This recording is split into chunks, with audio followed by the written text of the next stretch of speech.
Hello. Right. Hello. Hello, everyone. And erase the genetic imprints that we have so that we are free of these epigenetic wounds and traumas and all those kinds about negative entity attachments and their misdiagnosis, or at least I believe their misdiagnosis, as schizophrenia or bipolar or any of the other mental illnesses with psychosis. And the leap of understanding that you're basically nourished by something bigger than the material, physical food. Sailing around.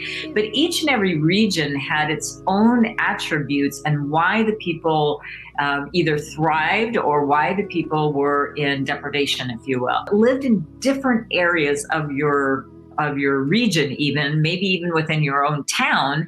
You're going to find that the energetics of the space are quite interesting. There is something that is interacting with that crop when it's laid down. If it's improving it, if it's a higher resistance to drought and sunlight and so forth and so on, well, that brings up, like corporations like Monsanto. What do we need Monsanto for? We don't need genetically modified seeds and foods to allegedly give us higher yields. We can do it most likely with sound, energy, and that's what we found in those tests, that it absolutely changed it from the inside.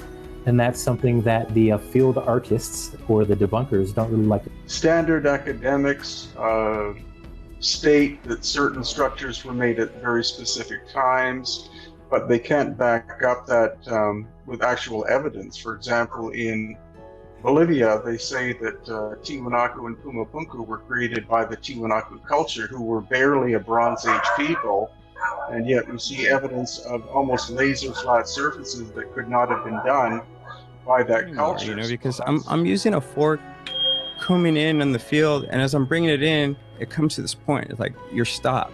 You can't move any further. Wow. It may be stuck energy, but it may not be as stuck as some of these other points in our life, right? Right. That's amazing. I will talk about these technologies, connections with consciousness, connection with the particles, how you can implement all this advanced technology in a hyperspace hologram, which all that I was taught from extraterrestrial races, right. Understandable. Because of course the top or the 500 blue chip companies around the world, all of them have Feng Shui implemented at their head office. Really? Yeah, every single one. Even Donald Trump says, I don't understand Feng Shui, I just know it makes me a lot of money. Or even an operation, finding that 0 point, that calmness, that stillness, being able to biohack that into your system and be open and receptive makes all the difference in the world. So really, enhancing your ability, your receivership of anything in life is what we're after. How do we actually express the invisible, the intangible into the actual tangible and manifested? And that's what I've really been supporting people over the last 9 years, to really create projects, create something real. We work with how can we create super products that are using all of these types of technologies to create the most powerful energetic information to transform the field. And that's kind of how these products all started to create themselves, to allow people to heal themselves. And we have one instantaneous conduit, not all these split pieces and parts, and then clearing out the Akashic record realms, clearing out the soul level attributes that have also been still affecting magnetically your experiences in a body on a planet, to where you're able to supersede over, really accelerating and quantum leaping, as quickly as you can handle for your highest best good. And how we blend our intuition with that scientific or mathematical information.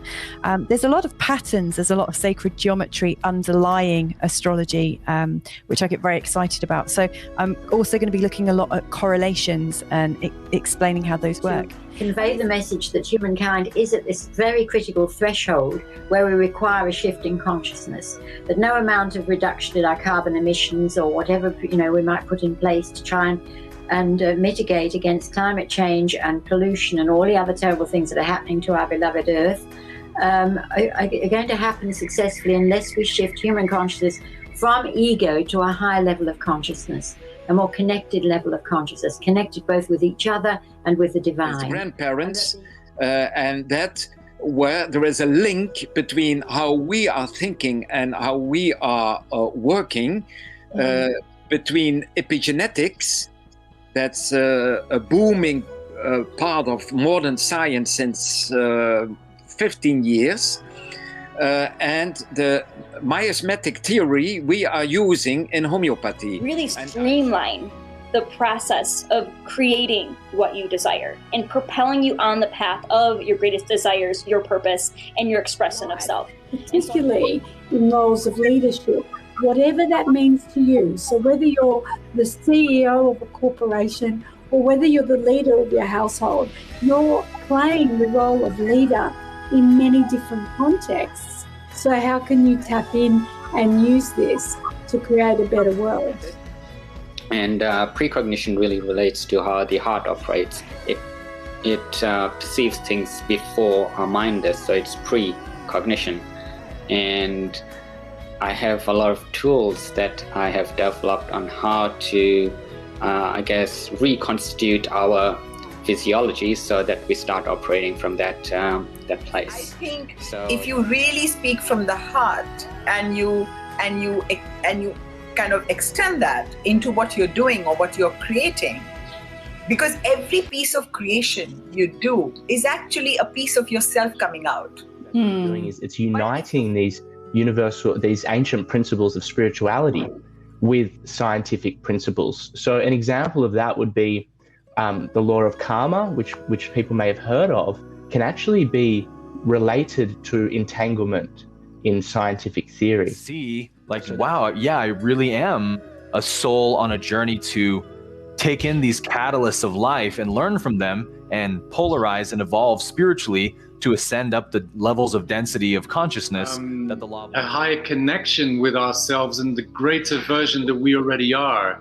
We don't need to necessarily be more. We just need to connect more and be stronger in who we already are and trust that some more. The work that we are really called to do, where there is no evidence that you're going to succeed or the relationship is going to succeed, we really tend to rely most powerfully. The biggest decisions, I call it choices, when you make a decision, you're listening to your head. When you make a choice, you're truly listening to your intuition. When we talk about nature and try to understand nature, often we end up with things that are hard to understand, like the sacred geometry and the golden number and the number phi, and these infinite numbers. They are called infinite numbers. So it's a very interesting example about how science meets spirituality. Together in the lens, language, and logic of vibration in the form of a model that I call ionation. So it integrates conflict, consciousness, change, communication through the lens, language, and logic of vibrational intelligence. So the way the world is structured didn't add up with through observations compared to what we're taught. And again, science being able to observe and then form hypotheses and then test and then get your findings. So being able to observe things that were very different from what was in the book. The main element though was the higher purpose. By not doing things the way I thought was the right way, and learning that there is no right way, really. There's only the way that works right here and right now for me, or for you, or for each one. And then the sum total of that makes a whole cohesive structure that works in cooperation, basically. So when we cooperate with ourselves, we cooperate with each other, and then we cooperate with Earth, because we cannot not do that if we are in harmony. Good. And somebody said, well, how do I do that when I'm looking out into a world that I don't agree with and I can't see anything good in it? We can focus on the good, even when the mainstream media is determined to show us, absolutely committed and determined to show us what's going wrong in this world. We can still accentuate the positive in all of it. We can focus on the good. So we need to neutralize the body, we need to neutralize the mind, we need to neutralize the emotion, we need to neutralize the soul in a way, in order to have the most pure connection and observation with reality. And I guess this is what children do, you know, that's what baby does. They come in reality, they have no judgment, it's just empty. They're just empty and they just receive. And through that information coming into them, they drive conclusions, and those conclusions become laws and rules. And before they even realize it, they already created the jail in which they're going to spend the rest of their existence trying to escape, not knowing that they created that jail in the first place.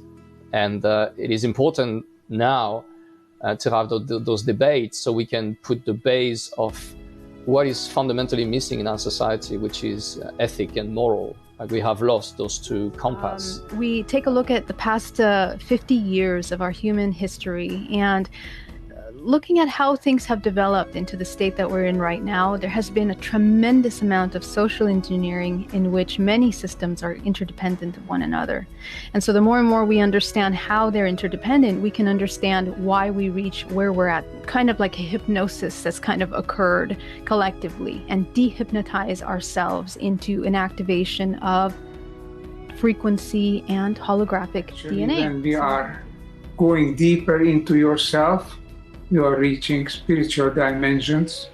Spirituality is not something separate, going on a different track. It's actually the same development. It's a higher development. You know, spirituality, intuition, insight, these are all essential elements of our life. And essential elements that also, if we want to share what we have come across in our life, we have to turn to that. The great spiritual masters have been highly evolved human beings. And it doesn't matter if they're scientists or prophets or artists or poets rather, whatever they were doing, it doesn't matter. Spirituality comes through in whatever you're doing if you allow it to come.